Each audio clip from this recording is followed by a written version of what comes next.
બે મિત્રો હતા. એકવાર તે બંને પરદેશ જવા નીકળ્યા. અચાનક જંગલની ઝાડીમાંથી એક જંગલી રીંછ આવી ચડ્યું. બેમાંથી એક મિત્રે રીંછને દૂરથી જ આવતું જોઈ લીધું.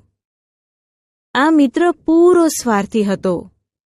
તે પોતાના મિત્રને ચેતવણી આપવા પણ ન થોભ્યો અને પોતાનો જીવ બચાવવા માટે પાસેના ઝાડ પર સડસડાટ ચડી ગયો.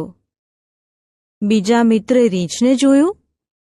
એની નજીકમાં પણ ઝાડ હતું, પરંતુ શરીરથી એ મિત્ર થોડો જાડો હતો અને તેની પાસે એટલો સમય પણ નહોતો કે એ ઝટપટ ઝાડ પર ચડી શકે. તેમ છતાં તે તીવ્ર બુદ્ધિનો હતો. એણે રીંછના સંબંધમાં એક વાત સાંભળી હતી. તે યાદ આવી ગઈ કે રીંછ કદી મરેલા માણસના મૂળદાને ખાતું નથી. તે હંમેશા શિકાર કરીને જ ખાય છે. તરત જ તે જમીન પર ચત્તોપાટ સૂઈ ગયો.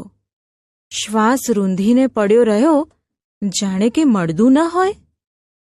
રીંછ એની નજીક આવ્યું.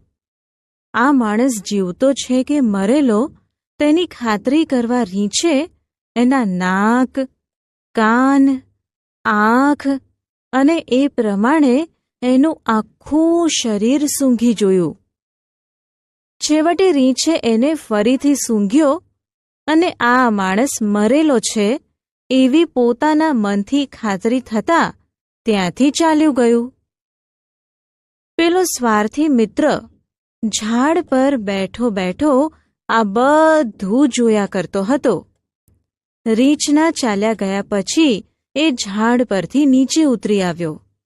તેણે પૂછ્યું, કેમ ભાઈ, આ રીંછ તારું કાંઈ સગું થતું હોય એમ લાગે છે, પણ એ તો કહે એણે તારા કાનમાં મોઢું ઘાલીને તને કાનમાં શું કહ્યું?